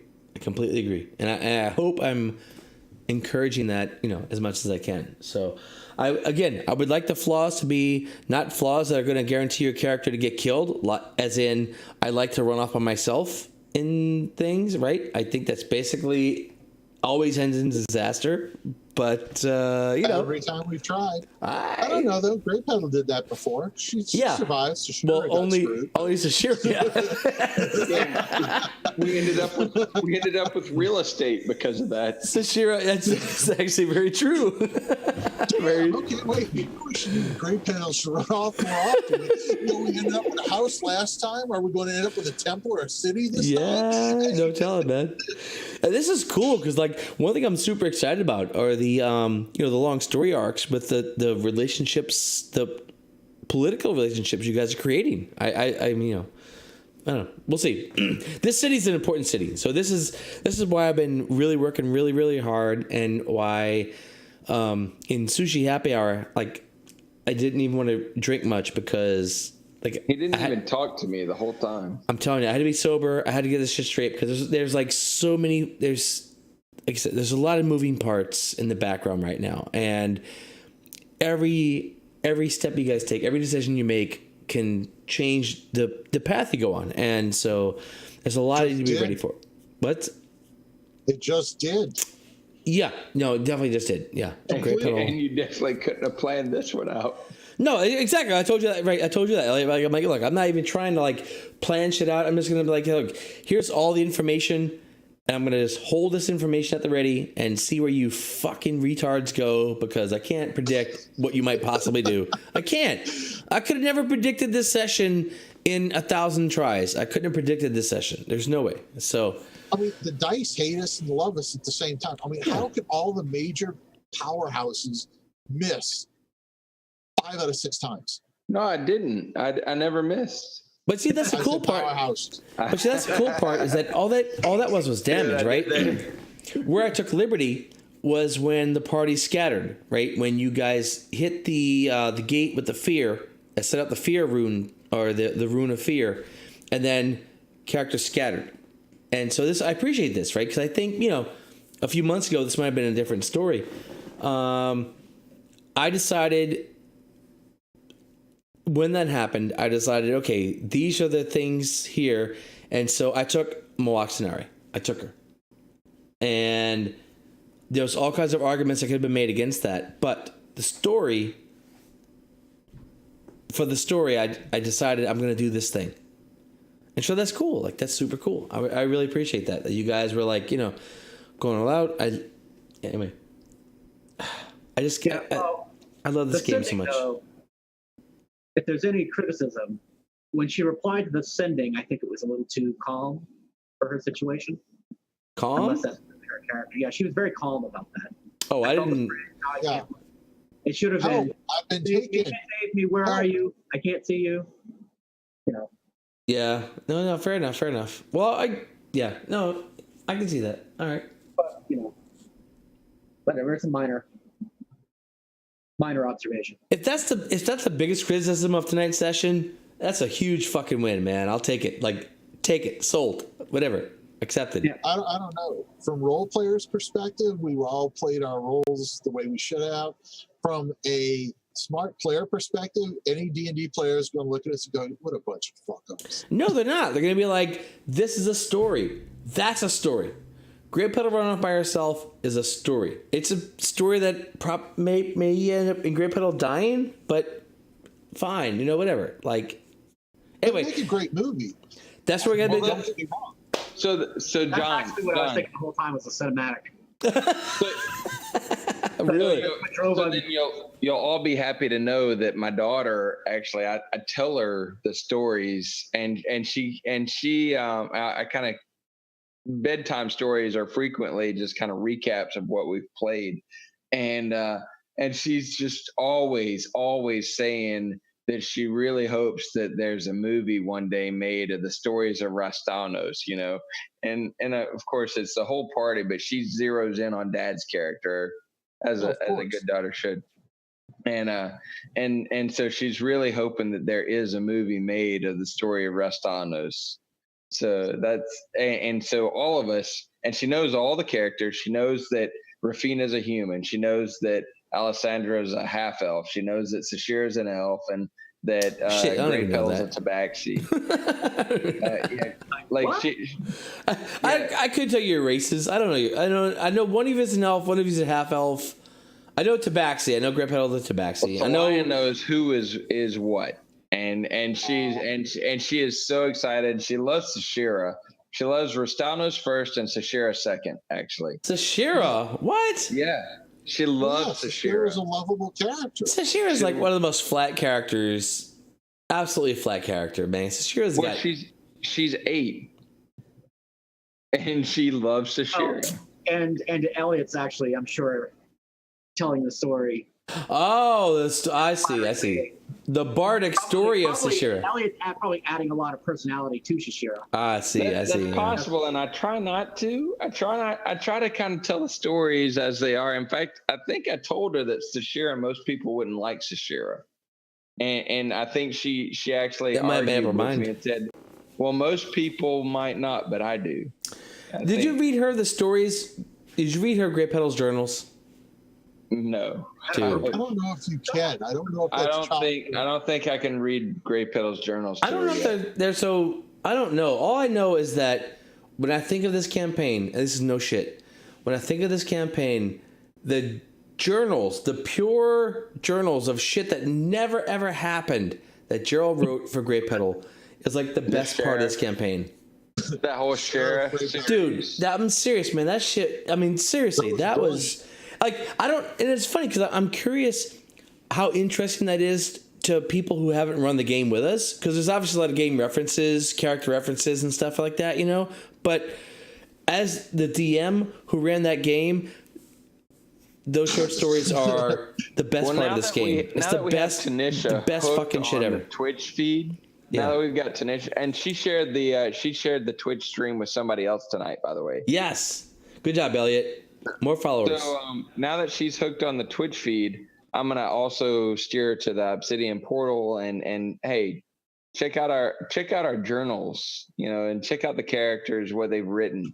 I think that'll be a really strong just a springboard to get more people involved and to get the stuff, like you said, that we never played this out. This is just kind of bonus material. Yeah, sure. I think that's a strength we have. We got to find your niche, right? I mean, you got to figure out, like, hey, what are we doing that's going to convince people to watch us? I don't know. I mean, fuck me. I wouldn't watch us. This is whatever. I don't know. As off the rails as we are, I mean, I guarantee you, we do shit no other party has done. No, we're technically we're technically more advanced, but I mean, you know, I don't know how to. I don't know if more advanced is the right word. No, technically, I assure you, we're technically more advanced than any other stream I know. But in age. But no, but the stories, like the fiction, like that's why I realized tonight, like when I closed the session, I tried to steer any viewers towards our Obsidian portal, you know, and I think I want to try to make that a normal thing, because seriously, like the fiction that you guys wrote on that is amazing. It genuinely, to me, is amazing. And I think that if we want to kind of carve our niche, then that's a good place to start, maybe, right? We're like, hey, look, these are deep characters. Like, these are characters who have stories. These are, you know, we're not pretty. We're not voice actors. We're not actors. We're not, you know. Speak for yourself. I'm pretty. We're a bunch of fucking normal nerds fucking playing Dungeons and Dragons on Thursday night. Great. Yeah. Unfortunately, along with everybody else, like Screen Sirens, I think, is one group, and Critical Role's another. They're all on Thursday? Yeah, you know what? I'm all on Thursday. Yeah, we're more original than they are. But we are, dude. I'm not even lying. I watched Critical Role's. I watched Matt Mercer run the Critical Role thing of the City of Omu, and you know Matt Mercer he's fucking Matt Mercer. I mean, sure, right? But he's like 95% of the stream. Like the players he has, the one chick is pretty amazing. I mean, it doesn't hurt that she's blonde and hot and smart and whatever, right? I haven't seen a single episode. Dude, the other players that are playing there are fucking morons. Like, I would never watch any of them play, right? Like, the interaction between Matt Mercer and her there's a lot of gold there. Like a lot of gold, right? And there's another dude, the Dragonborn? The Dragonborn, right? Yeah. That's a little interesting, but even he sucks. Like, he's like a famous person, whatever, but his interaction kind of sucks. I like his creativity, I like his thing, but I would watch that stream because of Matt Mercer and what's her name. And when they interact like together, to me that's golden shit. Like, it's beautiful, But none of that stream, and again, I've only seen the one stream, but there's nothing like the depth of characters that we have. There's nothing like the depth of the stories and stuff that we have. Man, this is so much better in a few ways. It really is. One thing that I'm going to try to get better at, and frequently I feel that my interaction is just very bland, and I'm not. And so, because I do have, and tonight was an exception. Tonight, whenever I had somebody texting me asking me if I was okay, was when I felt particularly engaged and particularly in character and particularly engaged. It's a big deal. Keyword. Yeah. So that's the thing, is a lot of times I don't feel like I can engage enough to be a competent, adequate role player. And that is something that I know that the story of my character is strong. I feel very good with my writing and with my creativity, but I don't feel very strong with my acting and with my role playing. And voice. Change your voice. Figure out a voice. Figure out what Rastanlos sounds like and talk like Rastanlos. That will change. Well, yeah, I've been telling you. I mean, look, I don't have data to support this, but I think that if you play this game in character, and what I mean is in character by what does my character sound like? And whenever you speak, you let us know what your character sounds like. I think that works. Because I do that. Like, I do that a lot, right? I do a lot of, and I'm terrible, the worst voice actor in the history of the world. I admit that. Fine. But I constantly voice act different characters, and I tell my story, right? So I got my DM voice and my normal story voice where I'm just like laying out a thing. And then I got my voices of the different characters, right? Like in Azaka. So it's obvious that you do have different voices for characters. I will say that almost all of your Chultan accents are the same. No, look, they're garbage. I know I'm garbage. I'm just mentioning. You got some good ones. Well, the Dragonborn, your Dragonborn voice is pretty good. You should go back and review that one. Yeah, and I like the Dragonborn voice. The Dragonborn voice when we were in Port 9 Zaro. That was pretty good. No, some are good. But the point is that I make it a point mentally that when I am speaking as Azaka, I'm going to use my Azaka voice. And it's not a great voice, but I hope that it's at least different enough from my narration voice so you guys can tell the difference between what I'm saying and what I'm narrating. Yeah, that's definitely true. Yeah. I know Azaka. And each of you do that, right? And so, if you're like, hey, I'm gonna see if there's any traps here. Well, then sure, right? But if you're having a dialogue, now you're dialoguing in your character's voice, and that changes how everybody hears what you're saying.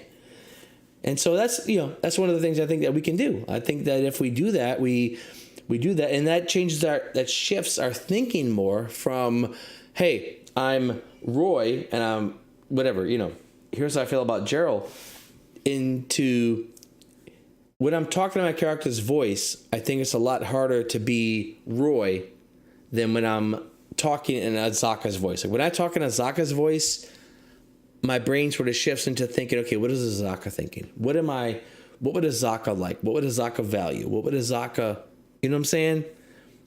And I think, it may be a weird psychological thing, or maybe it doesn't even matter. I don't know. I'm guessing. But I think when we talk in the voice of our characters, it helps shift our brain into what is my character thinking? What is my character value? What is my character assessing in this situation? What would my character do, right? And so that can be cool because it helps us draw the line between player and character, which I think is a good line, Hey, did you award experience tonight? Nope. No. Nothing, bitches. Though y'all have several that may be thousand. important, actually. No, I've got I put it all in the tracker. I did put it all in the tracker. So you guys have several thousand experience in the tracker. I think for. Can you restart Fantasy Grounds? I can. I think for the cubes, I think I'll make the cubes each 1,000 XP. Is that enough? No. Not to break us. I mean, No. No. 1,000 experience is about 200 each. And we're supposed to go up against a Lich. I'm not. No. That's an assumption. No, we're not. I'm just. If we're supposed to go up against the Lich, this whole thing is a fruitless adventure. No, going up against a Lich, you probably do. Going up against the most powerful Lich in the universe, well, that's different. Yeah, this guy, I mean, I can't tell you Those are actually how God. much of a suicide mission this is. I can. Well, yeah, I mean, I would think that we should all be very aware that survival is Futile. unlikely. Well, I think suicide mission is a binary thing. It's not how much of a binary object are we doing. We are on a suicide mission, Yes. And Now we're on a mission to save the world. I admire you. That's sort of part of why Azaka left, because she's like, you know what? Yeah, you guys are throwing yourselves at this thing you can't beat. Exactly. That's why I had to make that argument. Yeah, and maybe you guys have some good outcome. The last session, people were, I mean, not just Elliot, but Chris and John, not Paul, because Paul never does anything. Yeah. I kind of got the sense that you guys were kind of taking Azaka for granted, that she would do what we wanted her to do all the way to the end. I thought that was kind of unfair. She might have. That's why you ran her off, you bitch. Well, but that's fair. I mean, Azaka. And no, I think that was very well in character because Grey Petal brought that up, and Azaka recognized, like, actually, you know what? Maybe you're right. I actually have at this point fulfilled my obligation. Damn, our background changed again. Our background? Oh no, it just went back. Oh, just as a heads up, guys, I just realized it's almost a 1 o'clock morning. It is? Yeah. Yeah, it's 12:56. Wow, this has been as long as our game. Wow. Almost. I guess we had a lot to say. I guess I should go to bed. 3 hours a game and 2 hours of conversation. I got a lot of notes here. I got notes too. We'll see if we can do better. I mean, we've got now Twitch followers. Mind you, if it's only us, but still, we'll take it. We have a few more followers. It's a good start. Hey, well, it's not just us, actually. It was also Tanisha, her daughter Julia, and they sent it to a third person. If we can just get John in chat to pretend to be one of his 5 people, and But have not 5 people. You wish I had that much. No, hard the truth is, we're gonna find followers, hopefully, right? Yeah. And if we do, then every session, every time we play Dungeons and Dragons, we have to be interesting. I am. I agree. But that's it, right? That's it, because people are gonna tune in, like at any moment, a random person may tune in and be like, okay, what's this stream about?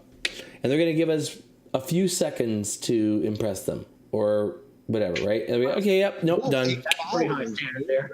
That means that every time we open our mouths, we have to say something interesting. Well, how much experience do we need for the next level? A lot. 5,000. 5,000? The total. That's it? Total. 23,000. Yeah. We've got like 16 or 18 now. John says 5,000. Gerald says 23,000. John's talking about the difference. I'm talking about the total. No, If we need to go to 23, we're at 16,224 right now. So 5,000 is the next level. 5, but yeah. Oh yeah, you guys are good. You'll be good. Oh yeah, Yep. that Froghemoth is worth a lot, man, dude. That's a big fight, man. That was a brutal creature. He was a brutal creature. Did you see how much resources that took up? Yeah, I mean, I'm out of smites. Almost. Yeah, I'm a little nervous about that. Spells. I really burned a lot of resources on that fight. Yeah. I'm out of thirds. I think I have 1 second Did you get level. the image of like me being wrapped up in a tentacle and using my own tentacle to beat the Froghemoth? I did. Was That that- was pretty beautiful. That was kind of funny. Though I was worried, like, I appreciate the whip, but why wouldn't you use your magical sword? Did you not see? Is the image not in your head? It's there, No, and I The appreciate. tentacles look like whips, and I but- used a whip to beat the room. I do. I love Well, the poetry of it. The Something poetry, nobody ever said, but you kept talking about it, entangling the tongue, and I kept thinking in my head, getting it tongue tied. Yeah, well, yeah. I mean, the entangling the tongue thing didn't work out, but you know, still, it was. I thought it was fun. on theme. I kind of want to use my whip a little bit more. I thought it was fun for you to tongue tie the frog. It would have been, but I got denied. Oh well. I can't believe you deep throated me. That was just rude. oh yeah, Actually, my average damage had just decreased by 2. So that's not Interesting. terrible. Well, Do you track everybody's average damage? that fight would have been a little easier if your two giant damage mongers hadn't gone a whole round out doing almost no damage. Man, that was crazy. Like, holy shit. Yeah. Gerald, do you track stats on everybody like in baseball? No, I just track my own character. You just track your own. I know Really? Rastana's That's just pretty shit. effective. Usually. Well, kinda all like- I'm going to say is thank God you did not manage to talk that Froghemoth out of combat, because that would have been embarrassing. Well, as a character, I have to try. And then, not always, but in this case, I felt like, hey, this is kind of somebody from the legend. I don't know that we need to kill this legend. We might actually want to, kind of come to some peace with this legend.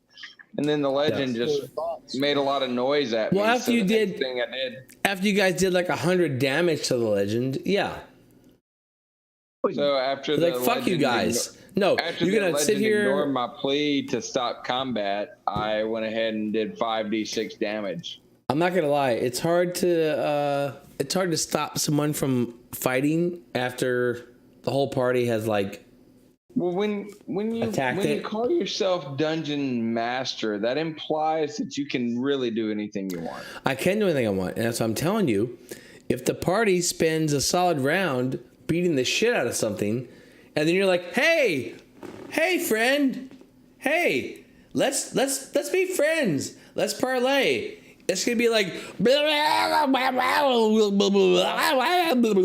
And it cursed me for not rolling a better initiative, yeah. Curse me for rolling too high. Yeah. No, that might have been very different had Great Pedal done something besides blow it up. I want him to cast my spell. I hear you. This is a solid spell, man. That's a good An spell. entire week to cast a spell. So, all I have right. to say, I'm really hip into the Spirit Guardian shit. Spirit Guardian's tight. 10 minutes of that. Yeah. The only So thing is it's- exploration time is in 10 minutes turns. So Well, that's as soon as we drop combat, it's like, Yeah. okay. Oh, John. Yes. You and Chris too, but you have got to tune down the meta a bit. Where the players are doing things and you're like telling the players what to do, like, got to tune that down. We got to be like, I realize that that's slowing down combat a lot because all the actions like, yeah, I'm going to do this. Whoa, wait, do you really want to do that? Because maybe you could do this. Blah, blah, blah. You know what I'm saying?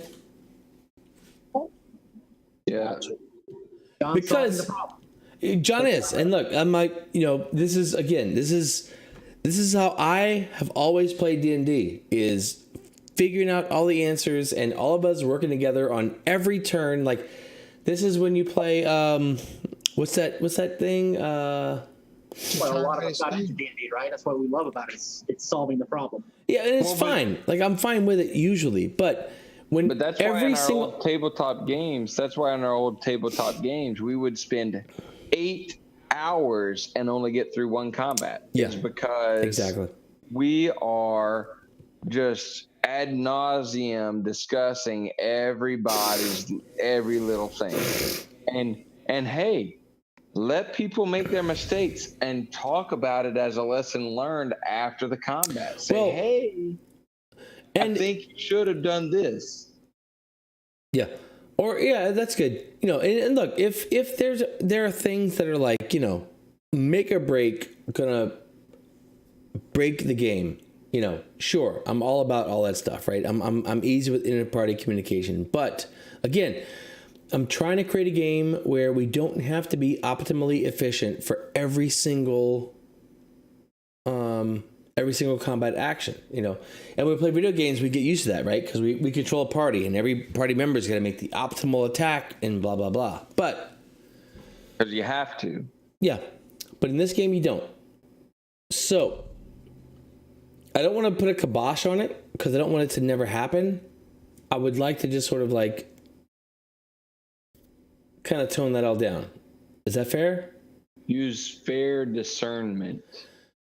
Yeah, by and large, you know, it should be the rare exception where a player interrupts another player as that person is taking their combat turn. You know what I'm saying? Like, if they're doing something that is clearly just the stupidest thing ever and going to fuck up the storyline, then yes, please, you know, give your right. I tried. Or you know, if you guys are like, and I'm perfectly okay with you guys, like, you know, kind of coordinating between rounds, right? Like, hey, look, I'm gonna go here, you go here. That's all fine too. But when we get into the thing, and it was this tonight, right? When we get into the thing where, you know, somebody in the party is second guessing every single action or suggesting a better alternative, that really bogs down getting through combats. And so what I want to try to do is get through these combats because we only have a few months before the next big adventure. And the next big adventure is a city adventure. And I'm going to, once we perfect our stream, which maybe we did, I'm petitioning those fuckers to give me that shit early because I want to read that shit early and broadcast when they release it. It probably won't work, but that's my goal. That's another goal in my life. Yeah. Anyway, so for combat, right? Because we want to move along. Like, I don't want to get bogged down in crazy conversations. I don't want to get bogged down in combat. But I think that one of our slowdowns in combat is where we all try to play every turn and really let a character play his turn. Whatever that character may want to do will work. It's going to be okay. It really will.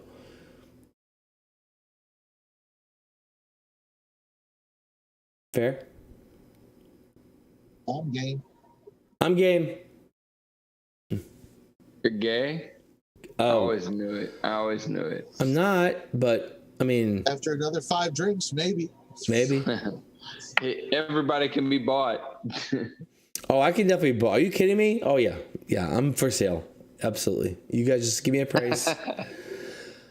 Totally for sale. Okay, guys, it's almost 1 a.m. I got work. I got work too. After 1 a.m. 1 a.m? It's after 1. 1:07 actually. Fuck you guys, right? 1:07 and 30 seconds. We're done. Nerd. Out.